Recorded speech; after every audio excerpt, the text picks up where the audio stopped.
That's the introduction I get? Mindy, give him a better one. Redo. Mention his hair. No, you've had how long? Since you're how old? Probably like 7 or 8? For this moment. Okay, up next I get to introduce Chad Watson. He is on national staff with Young Life. And one interesting fact, he has never had hair. Okay.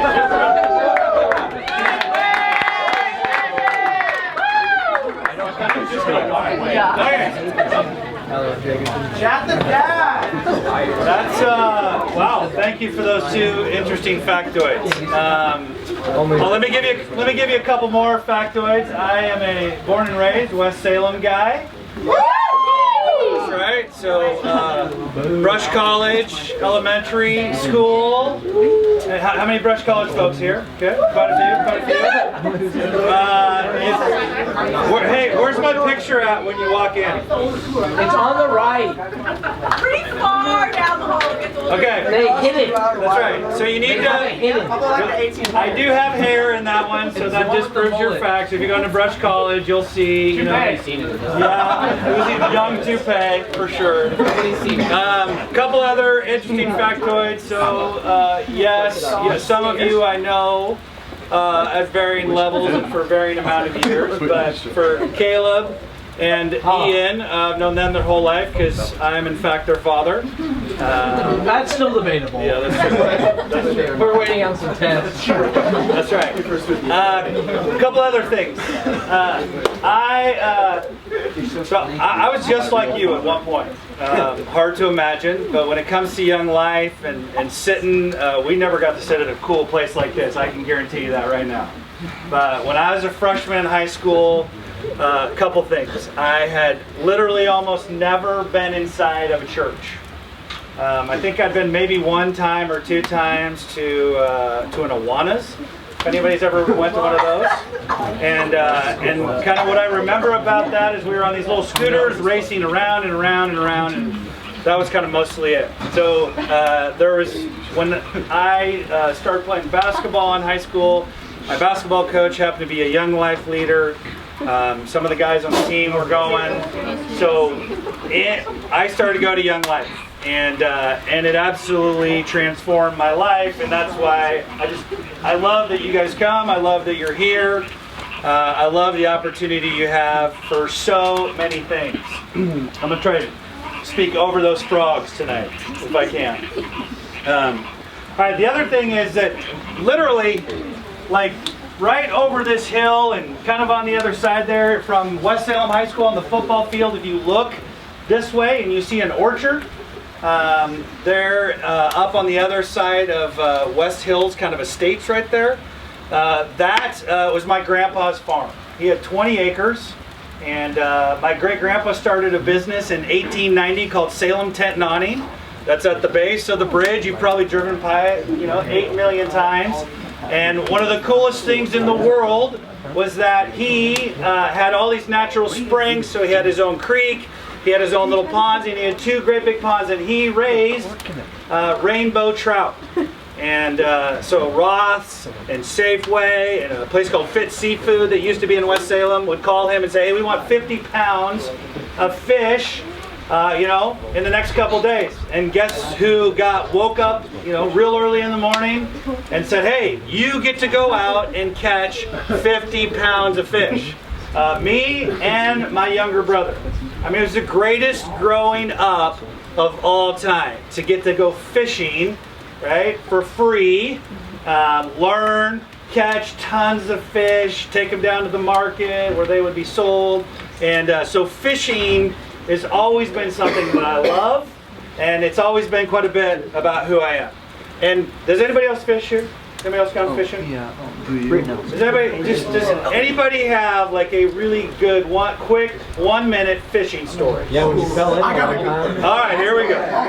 Okay, so me and my dad went fishing, and my dad has this really, really old friend, and like he could barely make it down to where we were fishing, and so we get down there, and by this time it's like 12 o'clock in the afternoon, whatever. So we're fishing and stuff, and we haven't had a bite like all day for like a couple hours.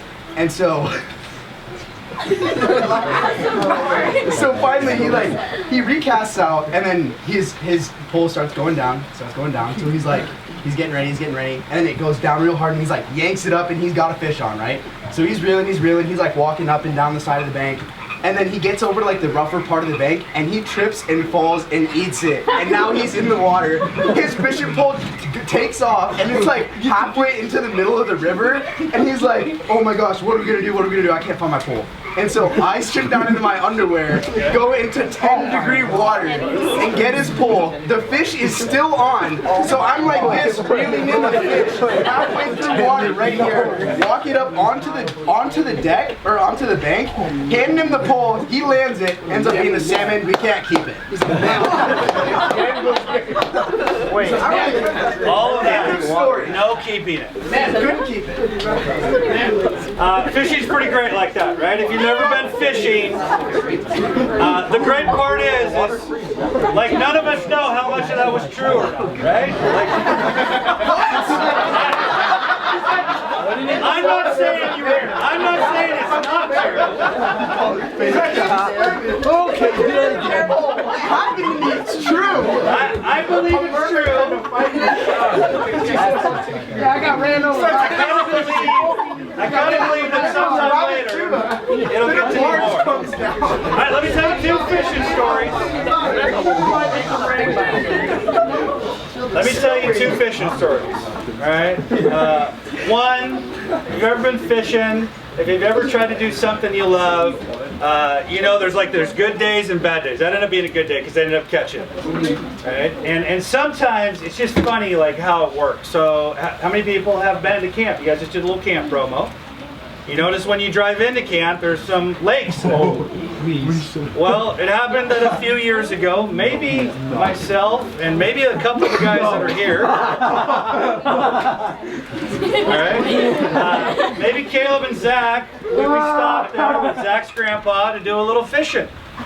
And isn't it funny that like sometimes it matters, like either like how you're fishing or the bait you're using or the technique or something.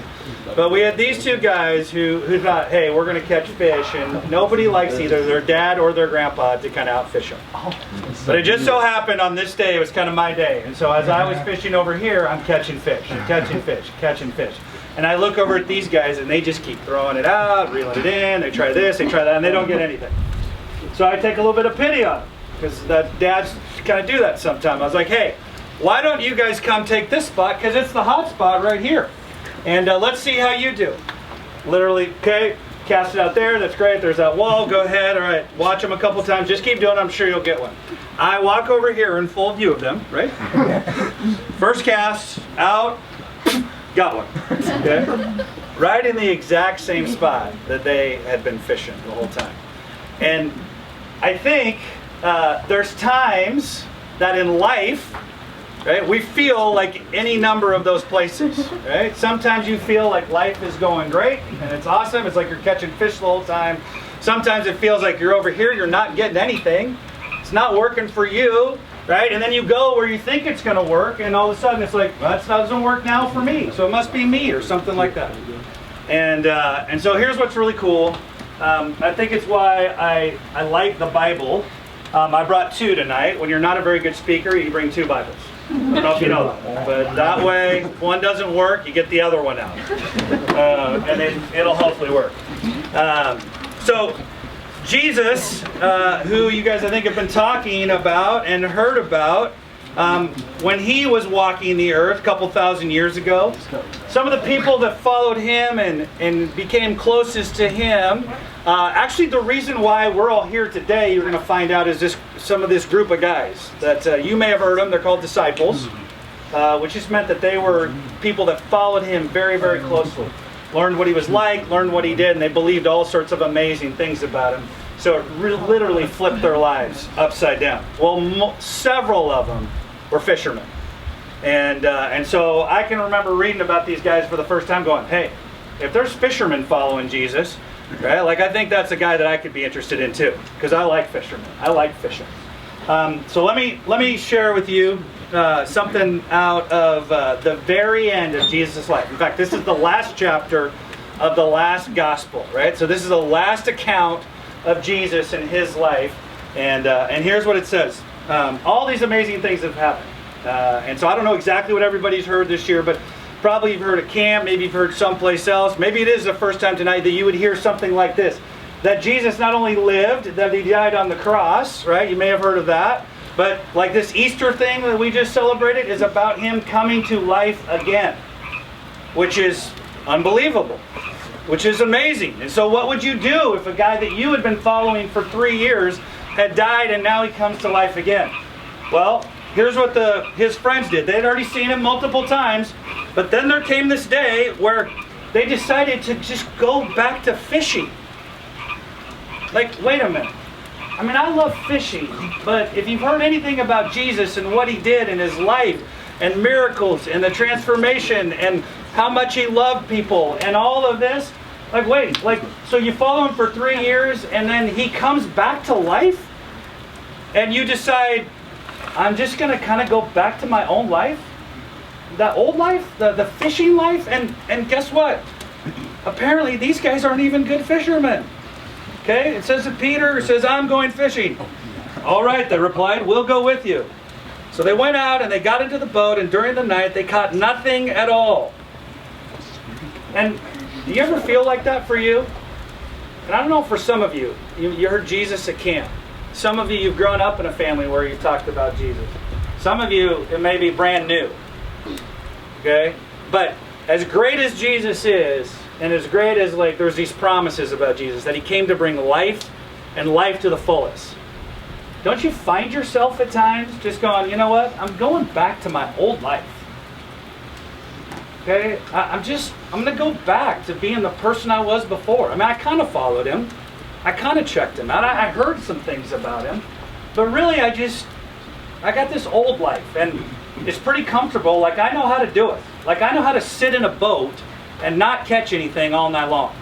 Like, that doesn't take much. Right? Like, all of us could go do that tonight pretty easily. Do you have a place? Are there some things that you do? Is there a style of life you lead that's sitting in the boat all night long and you're not catching anything? That life's not helping you. It's not getting you any place. It's not doing anything for you. But it's comfortable. It's easy. It's a habit. So these guys, good news for them is that as the dawn came, right, Jesus is standing on the beach. Like, he hasn't really left them. He's standing, looking out there, and they have no idea that it's him. And he calls out to him. He says, have you caught anything? And this one, so you just need to know that this was written in Greek, and Greek has a lot more words than English. It's more descriptive. And it's kind of like, what he says in here is, hey, have you caught anything, you that are still learning? Kind of, you're still in training. Like, you haven't figured it all out yet. And I think that's good news that Jesus says, guess what? We're all still kind of in training. Like, it might feel like, at times, well, you know what? I should know everything. Or I should be a lot farther along than I am. Or I should be better at doing what? No. Guess what? Jesus is okay that you're still in training. That there is still life to learn. And wherever you're at today, he can do something with and go to the next level. Okay. So, they haven't caught anything. They say no. And then he says, well, throw your net on the right side of the boat. What do you mean? Throw your net on the right side of the boat? If you've been fishing in a boat, and you've been fishing over here, is there really more fish right there? If I'm casting here, does it really make sense to cast over there? And guys on the shore telling professional fishermen? It seems weird, doesn't it? It doesn't seem like that would work. Are there things that you have known or you've heard about Jesus and the life that he's calling to that are like, what? That doesn't make much sense to me. Why would I do that? Why, when somebody wrongs me, would I forgive them? Have you heard that one? Have you heard that Jesus said, don't go battling back. When somebody does wrong to you, don't go back after them. Don't go an eye for an eye. Don't go get revenge. Forgive them. Well, how many times? He gives you this huge long math number, right? 7 times 77, right? It's huge. I mean, there's all of these things that Jesus and his kingdom sound kind of crazy sometimes. But they're meant to bring life and do something in your life that nothing else can do. Okay? The good news is these guys throw it out on the other side of the boat. They get a huge catch. And it's at this point, right, that Peter, one of Jesus' closest friends, says, "It's the Lord." And because these guys at night in the Middle East, right, in the hot, they fish in their underwear, right? Just newsflash, thank you very much. We didn't know that story was going to hook up. Right? This is all planned. That's not a plant. He gets so excited, he puts his clothes on and jumps in the water. It's the exact opposite. And he swims to shore to see Jesus. And he gets there, and guess what? Just picture this. Right? He says the other disciples follow, but when they land, they saw that a charcoal fire was burning with a fish placed on it and some bread. Jesus said to them, "Bring me some of the fish you've caught." So they bring it all in, and he says, "Come and have your breakfast."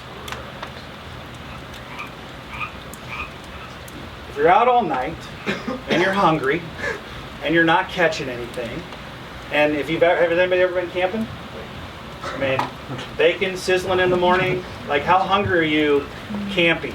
You're like 5 times hungrier camping. I don't know what it is, but being outside. I mean, here is the deal. Jesus is sitting, right, calling to you, saying, get out of your old life. Quit doing the useless, pointless fishing where you don't catch anything. Come here. I have something for you.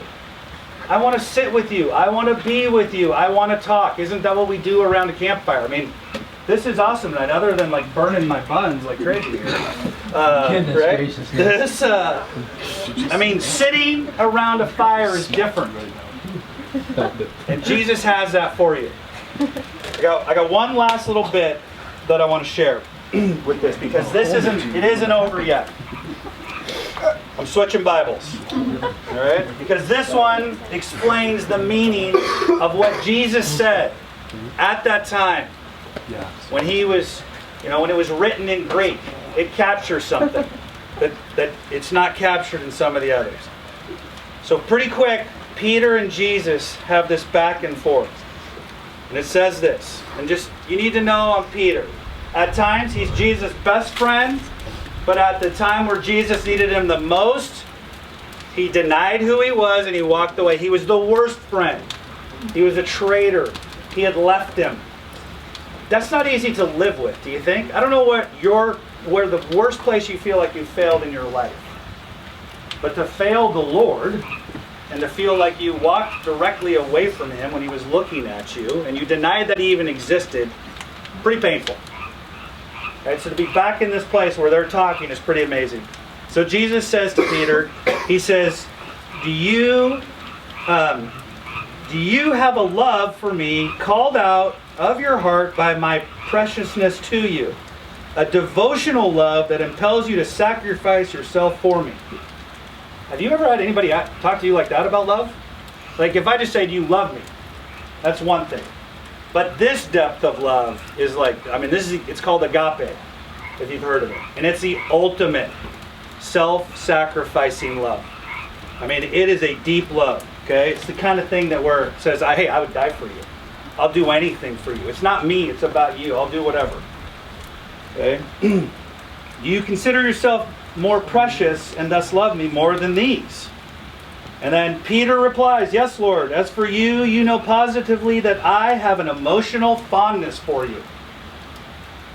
Not quite the same thing, is it? An emotional fondness.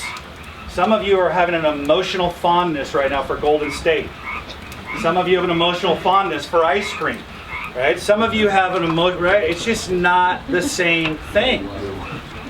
And he knows that. Okay? Jesus asks him again, second time, do you have a devotional love for me called out of your heart by my preciousness to you, a love that impels you to sacrifice yourself for me? Peter says, I have a friendly feeling for you. Okay? And then it's the third time. And oh my gosh, third time. Says to him the third time, do you have a friendly feeling and affection? Wait a minute. Wait, Jesus just changed. 2 times, sacrificing, agape, right? This deep love. Third time, do you have a friendly affection? And Peter says, yes, Lord. You know that I do. Okay?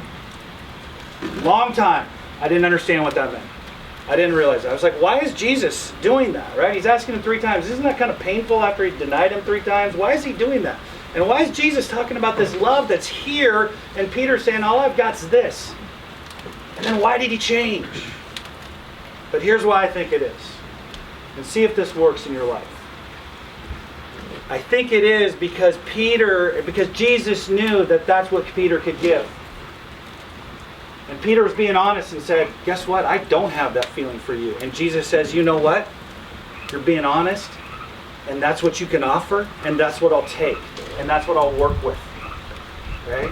Like, you don't have to get to some, like, craft up some big love and sacrifice and all these things, these Christian things, these young life things, these Jesus things in your life, and then get yourself all together and then go present yourself to him and say, guess what? Look at how much I love you and I'm giving my life for you and it's the best and it's the awesome and you don't need to do that. You can have a fond, friendly feeling for him. You can become his friend. And he will work with that. And he will take and do things with that in your life and build and build and build. That you, I know it sounds crazy when an old bald guy gets up front and says this. But you just don't even know. Like, you don't even know where it would take you in the world. You don't know what you would do. You don't know whose life it would transform. You don't know what it could change. You don't know what it could heal inside of you that hurts so bad right now that you don't even know what to do with it. You just don't know. But I can say this, it's done it for me. I've seen it in other people, right? Ask some of the old people around here. Just say, hey, old person, can I ask you a question? Don't lie to me. No, we've got some good old people that don't lie. That's pretty good. Ask them that question. Okay? One last thing. And it's this. All right? Peter, at this moment, does something really funny because Jesus starts to tell him then about other things that are going to happen in his life. Kind of like what I just said to you.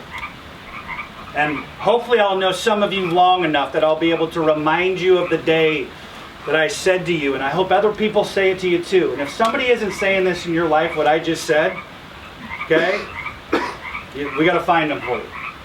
Because that's not just true. I mean, obviously my 2 boys are here and I love them.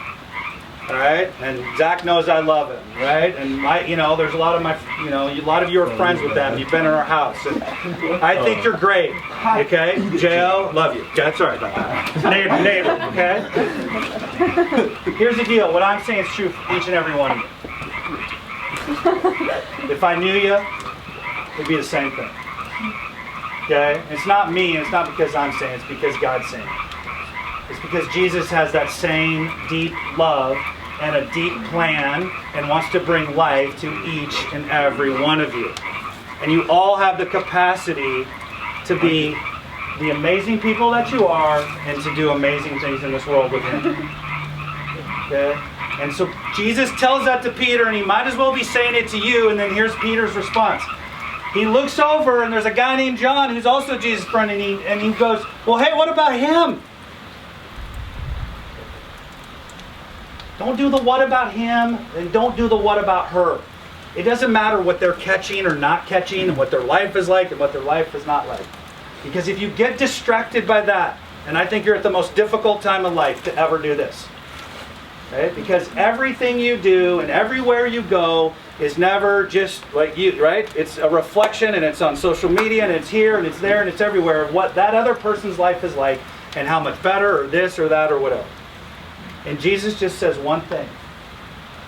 As for you, you must follow me. Okay? And that's the call. Okay? If you can do anything, just follow Jesus. And Like that could mean any number of things. It means figuring out who he is. It means maybe reading a little bit. It's finding other people who follow him. I don't know, but don't worry about somebody else and what their life is like or not like, or how many fish they catch or don't catch, or how, you know, I worry about how I look versus J.O. in a tank top. I mean, he lives right next to him, okay? You know, all these things. Don't worry about it. Just follow him, okay? And he'll take what you got, and he'll do amazing things with your life, okay? Okay. Can I pray for you? Is that all right if I do that? All right, Lord, thanks for this group of people that you love, that you created, that you are standing on the shore of their life, and no matter how many times they go into the boat of an old life, or a common life, or a destructive life, or whatever it might be, that you're standing and you're calling them by name, and you're saying, hey, why don't you try it differently? How about this time? What if you did this? And then you call them to you. They come. You have something for them. You have things to give them, to feed them, and a place that's safe and warm. And then you have a life ahead of them that will change them and who they are inside, and it will change the world around them. And thank God that they're here tonight. And I pray that they would know that, and they would experience it, both in any amazing, incredible way, Lord, that you would do it, and also through their friends and other people that know and love and follow you. So thanks for tonight. Thanks for this place, and we pray this all in the power of your name. Amen. Amen. Thank you for listening.